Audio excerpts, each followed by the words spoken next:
A'udzubillahi minasyaitonirrajim. Bismillahirrahmanirrahim. Ini surat Yunus, surat ke-10 ayat yang keempat. Ilaihi marji'ukum jami'a. Kepada Allah lah semuanya akan kembali. Semuanya akan kembali pada Allah. Ilaihi marji'ukum jami'a. Semua akan kembali kepada Allah. Tetapi cara kembalinya, waktu kembalinya itu yang berbeda. Tergantung kapan kita mau balik. Allah sudah jelas mengatakan, aku ya tidak bisa disentuh kecuali orang-orang yang suci. La yamassu illal mutahharun. Jadi kalau ingin kembali kepada yang maha suci, syaratnya harus suci. Sudah tahu cara menyucikan diri? Sederhana kok. Terima semua kenyataan hidup apa adanya. Dan yakini itu adalah semesta sedang menyucikan diri kita dengan caranya sendiri. Suci langsung.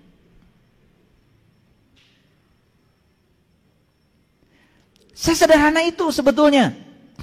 Ya. Yuk, kita baca bahasa Indonesianya aja karena takut nggak ngerti bahasa Arab. Hanya kepada Allah lah kamu semuanya akan dikembalikan. Setuju? Setuju? Mau kembali pada Allah? Mau. Karena kita berasal dari Allah, harus kembali kepada Allah. Syaratnya apa tadi? Syaratnya harus sudah seperti Dia. Nih. Air, kalau gabung dengan air, langsung bersenyawa. Tapi air gabung dengan minyak, tidak bisa bersenyawa. Apakah minyak itu ada airnya? Ada. Tetapi air yang terkotori oleh zat lain. Begitu kotorannya dilepaskan, kan sisanya air. Begitu digabungkan dengan air, baru bisa bersenyawa. Kira-kira begitulah ilmiah. Jadi ruhku ditiupkan oleh Dia kepada kita itu asli, murni, membawa sifat-sifat Dia. Tetapi begitu kita menjalankan tugas di kehidupan ini, ruhku itu banyak menyimpang. Yang menyimpang bukan ruhnya, jiwa yang ada dalam ruh. Makanya ruh dengan jiwa berbeda. Bagian dari ruh itu namanya jiwa. Nah, jiwa yang terkoyak karena terkotori oleh unsur lain, itu yang disebut dengan jiwa. Jadi ruh yang terkoyak karena terkotori oleh unsur lain, itu yang namanya jiwa. Jadi jiwa itu ruh yang terkoyak sebetulnya. Terkoyak karena ada ketidakmurnian melekat. Nah, ketika dia masih mengandung ketidakmurnian, dia tidak akan bisa pulang. Nih, hadirin semuanya. Sebetulnya dalam hidup itu nggak ada yang namanya musibah. Nggak ada yang namanya berkah. Yang ada cuma kebenaran. Dan semesta akan memaksa kita untuk bersih sebersih-bersihnya. Sampai kita sudah bisa menerimanya. Saksikan saya. Semua kejadian akan datang berulang-ulang kepada kita. Sampai kita bisa tulus ikhlas menerimanya. Sebelum kita menerimanya akan datang lagi. Makanya kita sering mengalami kejadian yang sama kok berulang-ulang. Sederhana pesannya, karena kamu belum menerima. Setelah menerima, selesai kejadian itu, diganti kejadian lain, bukan berarti selesai. Enak aja. Karena yang namanya jiwa ini harus terus mengalami peningkatan kedewasaan. Untuk meningkat kedewasaannya agar menjadi seperti Dia lagi, maka dikuatkan, didewasakan, dilembutkan, disabarkan, diluaskan, dilapangkan. Gitu. Tidak ada upaya semesta yang buruk. Cuman kita tidak punya pengetahuan melihat itu seakan-akan keburukan. Karena dari kecil kita sudah terjebak benar salah, berkah musibah, baik buruk, itu yang menyebabkan jadi hambatan bagi kita. Padahal setiap realitas itu adalah kebenaran.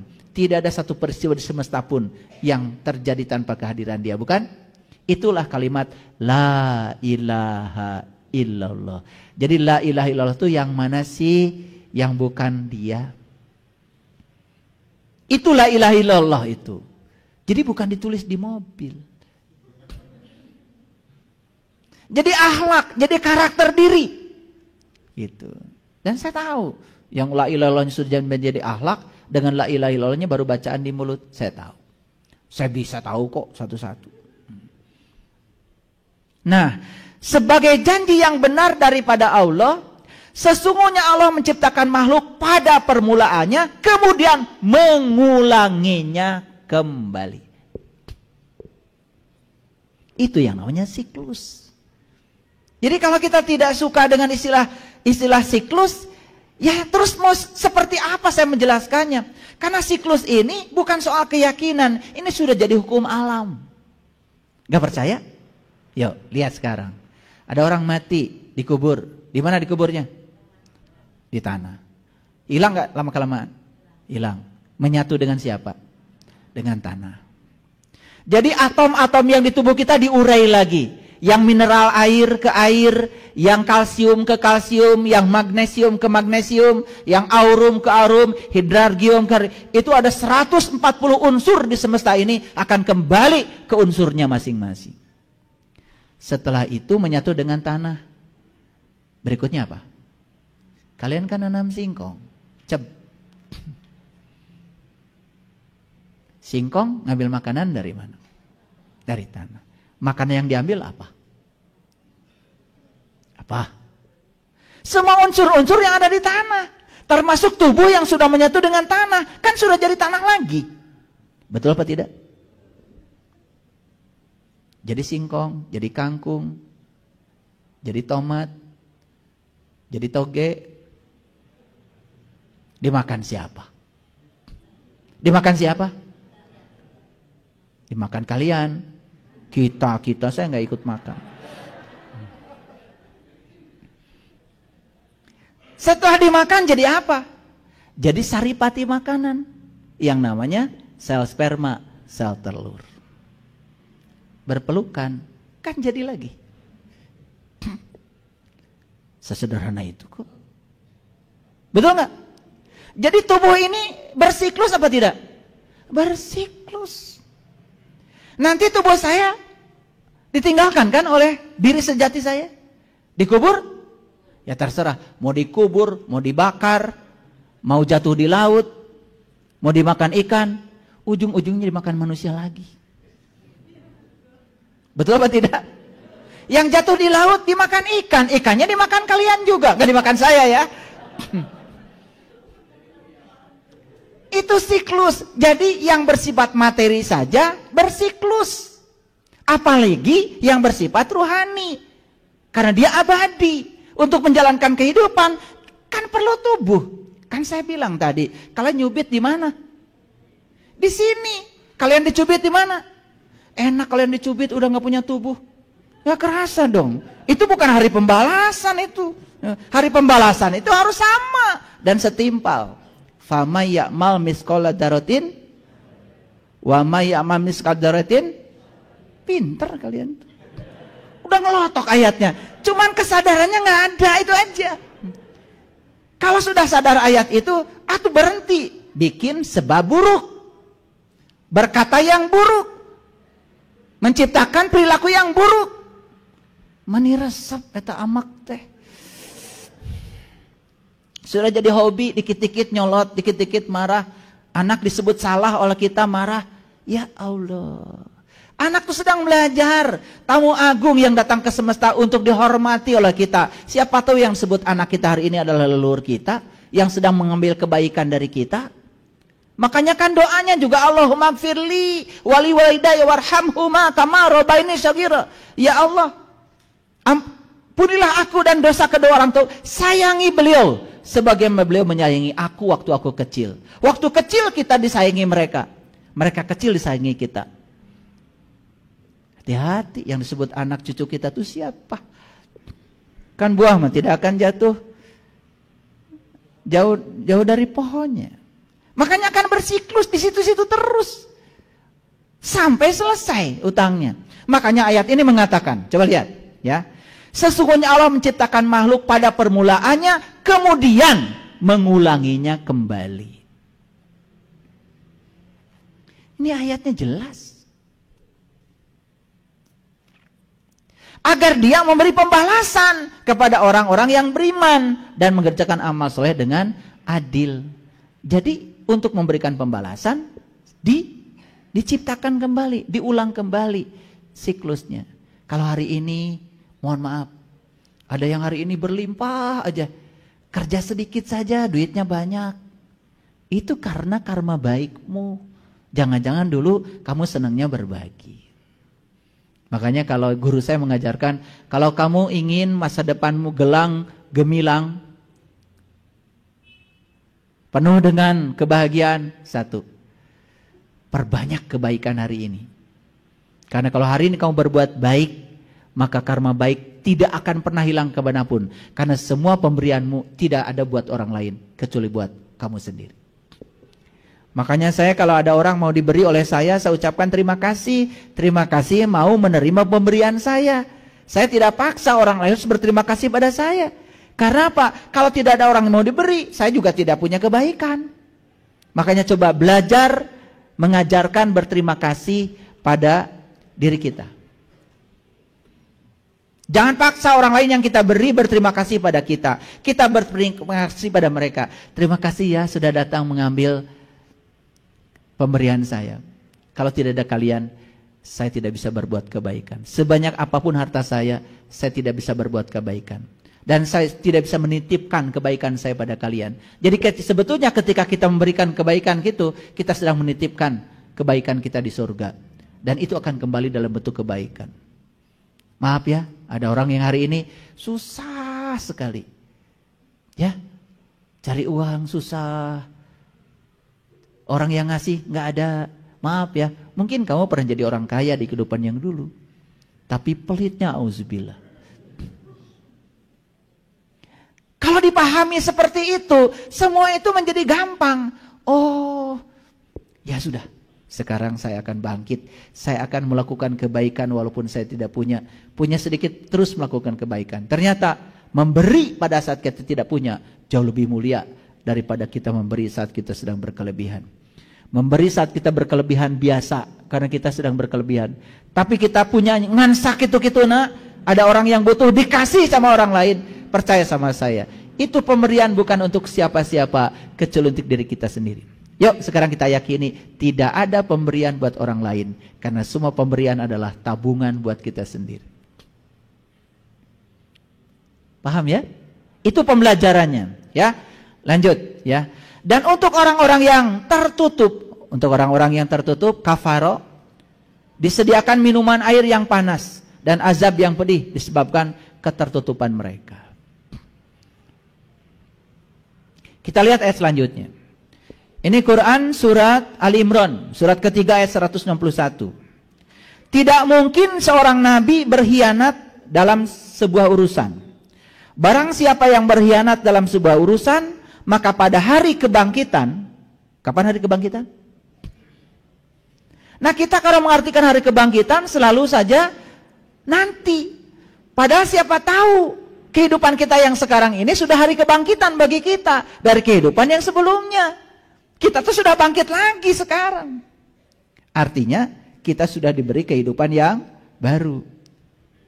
Paham maksud saya?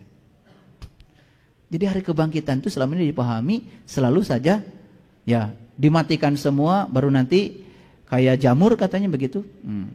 Terus diabringkan di posyandu ada penimbangan kan? Penimbangan. Terus yang banyak kebaikannya langsung masuk surga, yang sedikit keburukannya langsung masuk neraka selamanya. Begitu. Kan kita itu bukannya mau kembali ke Allah, kok jadi kembalinya ke surga? Kan tidak ada ayatnya sesungguhnya kita berasal dari Allah kembali ke surga. Kan ayatnya juga sesungguhnya kita berasal dari Allah dan akan kembali kepada Allah. Nah untuk kembali kepada Allah kita akan mengalami beberapa siklus sampai kita bisa bersih. Suka atau tidak suka itu sudah menjadi hukum alam. Makanya dunia psikologi membuktikan ternyata kita ini punya past life. Kan ada orang yang di past life, ada orang yang di past regresi, ingin tahu masa lalunya di mana, hidup di mana. Itu sudah menjadi ranah sains, bukan ranah keyakinan. Dan itu ada ilmunya namanya hipnosis. Jadi kita bisa masuk ke alam bawah sadar orang Dan kita bisa tahu data dia. Karena alam bawah sadar itu disebut long term memory. Memori jangka panjang. Oleh karena itu maka jangan heran kalau hari ini ada orang yang baru lahir, dia sudah bisa rumus matematika, sudah bisa bahasa Inggris, sudah bisa melukis. Kan tidak mungkin itu kesadaran yang dibangun di kehidupan yang sekarang. Sekolah juga belum. Pasti itu bawaan dari kehidupan yang sebelumnya. Itu yang sering disebut dengan indigo. Dia punya kelebihan. Itu kesadarannya dibawa ke kehidupan yang sekarang. Dan itu anugerah yang sangat luar biasa. Lihat hadirin. Kalau titik awal kehidupan kita adalah kelahiran kita yang hari ini. Harusnya, coba, anak yang lahir di hari yang sama, harusnya sifatnya sama. Waktu umur seminggu, sifatnya sama. Waktu umur sebulan, sifatnya sama. Waktu umur setahun, sifatnya sama.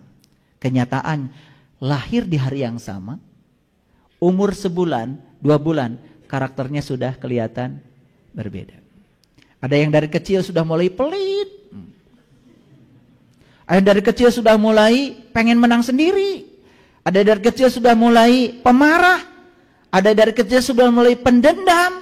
Ada dari kecil sudah mulai baperan. Ada dari kecil sudah mulai kelihatan karakter-karakter jahatnya. Kan harusnya kalau titik awal adalah kelahiran kita hari ini, semua kita sama. Buktinya tidak sama. Jadi kalau begitu titik awal kita bukan di situ. Jadi yang namanya hari kebangkitan bisa jadi sudah terjadi pada diri kita hari ini. Kita ini sudah dibangkitkan kembali di kehidupan yang sekarang. Untuk apa kita dibangkitkan? Coba. Untuk apa dibangkitkan? Bukankah kita dibangkitkan untuk melunasi utang? Betul? Kan kita dibangkitkan itu untuk melunasi utang di alam hisab. Kapan alam hisab? Sekarang. Bisa menghisab sekarang. Karena itu kata ayat Iqra kitabaka kafa binafsika al-yauma 'alaika hasiba. Bacalah kitabmu, cukuplah hari ini dirimu menjadi saksi atas segala perbuatanmu sendiri. Itu namanya muhasabah. Muhasabah itu bukan nangis-nangisan. Setelah itu kemudian gak berubah apa-apa kesadarannya, bukan. Muhasabah itu seperti tadi. Begitu dak ada peristiwa, sabar dulu. Jangan-jangan peristiwa yang terjadi pada saya itu karena saya yang mengundang. Tidak mungkin ini terjadi pada diri saya kalau bukan saya yang menariknya. Karena saya tidak mungkin tiba-tiba ketiban satu peristiwa secara kebetulan tanpa ada sangkut paut dengan diri saya. Saya yakin ini adalah bagian dari akibat yang harus saya pertanggungjawabkan dari sebab yang saya buat. Gampang menerimanya? Muhasabah bukan itu? Nah itu yang disebut dengan hari hisab. Terus kita menghisab diri, terus menghisab. Hari hisab itu sekarang oleh kita sendiri. Maka lama-kelamaan kita menjadi berubah. Lama-kelamaan kita akan bisa menyucikan semua kotoran dalam jiwa kita. Untuk siap, innalillahi wa inna ilaihi raji'un. Masuk akal? Oke, ini ayatnya. Ia akan datang membawa apa yang dikhianatkannya itu. Kemudian tiap-tiap diri akan diberi pembalasan tentang apa yang ia kerjakan dengan setimpal. Ya, kullu nafsim maka sabat wahum la yudlamun. Jadi tiap-tiap diri akan mendapatkan pembalasan tentang apa yang dia kerjakan setimpal. Dan mereka tidak akan dianiaya. Artinya tidak akan ada yang terzolimi. Jadi Allah tidak mungkin menyiksa kita. Yang menyiksa kita adalah sebab yang ditimbulkan oleh kita sendiri. Masuk akal? Anak saya yang pertama mau melahirkan. Itu tepat pada saat saya mau pergi ke Al-Aqsa. Saya mau pergi ke Yerusalem. Kemudian saya bilang sama cucu saya pegang perutnya. Tenang-tenang ya. Jangan sekarang dulu. nih kakek mau pergi dulu. Nanti ya pulang dari sana. Begitu saya ngomong gitu, mulasnya hilang. Begitu saya 10 hari pulang dari sana, nyampe Jakarta, anak saya telepon. Ya sekarang udah mulas, sekarang bener. Udah, kamu pergi aja ke rumah sakit. Saya suruh suaminya bawa ke rumah sakit. Di rumah sakit, mohon maaf, ketemu dokter pertama. Kata dokternya, wah ini sungsang, macam-macam bawahnya. Ini nggak bisa melahirkan normal, harus sesar. Telepon saya lagi, ya gini, nggak boleh. Pindah dokternya. Pindah ke rumah sakit yang lain. Saya nggak nyebut nama rumah sakitnya ya. Ke rumah sakit lain lah. Bahkan dokternya itu tidak sekeyakinan dengan saya. Tapi begitu masuk ke situ, kata-katanya menenangkan. Tenang, Tuhan itu menciptakan bayi dalam rahim sudah disesuaikan dengan jalannya. Kan anak saya jadi tenang. Dalam perjalanan saya dari Jakarta ke sini, langsung saya ke rumah sakit. Anak saya sedang teriak-teriak, kesakitan. Saya bilang, Teh, seperti ini dulu mama waktu melahirkan Teteh. Saya cuma bilang begitu aja. Persis seperti ini, waktu mama melahirkan Teteh. Itu aja. Jadi sekarang Teteh sedang merasakan, belajar merasakan. Seperti ini loh, saat kamu dilahirkan ibumu berteriak. Sekarang kamu melahirkan, seperti ini Allah mengajarkan kepada kita. Supaya kita lebih hormat pada seorang ibu. Saya bilang sama anak saya, Teteh sudah bisa nangkap pelajarannya? Sudah ya. Apa pelajarannya? Jadi Teteh sekarang bisa merasakan apa yang dirasakan mama. Selama ini Teteh sombong. Merasa punya anak karena Teteh dewasa. Bukan. Karena Allah ingin mengajarkan rasa yang sama yang dirasakan pada ibumu dan sekarang kamu merasakan. Begitu sudah terima pesannya seperti itu. Di depan saya, beral aja keluar. Jadi cara Allah mengajarkan itu seperti itu. Cuman kita kan malah teriak-teriak gitu kan. Coba. Tidak mungkin peristiwa itu terjadi secara kebetulan tanpa ada sebabnya. Jadi semua di semesta ini adalah pelajaran. Jadi waktu saya bilang, Teteh sudah bisa menangkap pesannya Allah? Sudah ya, apa? Seperti ini, mama dulu melahirkan sakitnya. Ya, biar Teteh merasakan. Supaya Teteh lebih hormat pada mama. Itu aja. Langsung. Keluar. Bahkan saat keluar, dokternya belum siap. Untung saya siap. Paham maksud saya? Jadi ada yang buruk gak dalam hidup? Selagi-lagi yang buruk adalah nih, pikiran. Ya? Oke, lanjut dulu. Katakanlah, inginkah aku beritahukan kepada kamu, ini surat Al-Maidah, surat kelima ayat ke-60. Katakanlah, inginkah aku beritakan kepada kamu tentang orang-orang yang lebih buruk pembalasannya dari sisi Allah? Yaitu orang-orang yang dikutuki dan dimurkai Allah.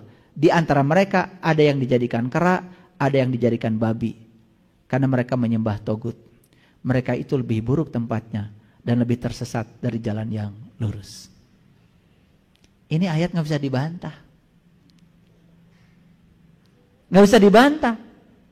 Di hari kebangkitan dia bangkit lagi. Tapi di hari kebangkitan itu tidak punya tubuh seperti ini lagi. Dan malah dia masuk ke tubuh yang lebih rendah. Di ayat ini. Babi dan kera. Jadi sebetulnya hadirin, semua tubuh-tubuh yang rendah itu bisa jadi dulunya adalah ruh yang pernah tinggal dalam tubuh sini. Tapi karena tidak bisa memanfaatkan amanah Allah selama hidupnya, maka dia harus menanggung akibat dari situ. Masuklah ke tubuh yang lebih rendah lagi. Dan dia akan bertahun-tahun di situ. Sampai selesai semua kotorannya. Cinta kasih Allah bukan itu. Kucing di rumah kita, meow, ya, meow, ya. Dulu saya di kasur itu, sekarang hanya boleh di sini.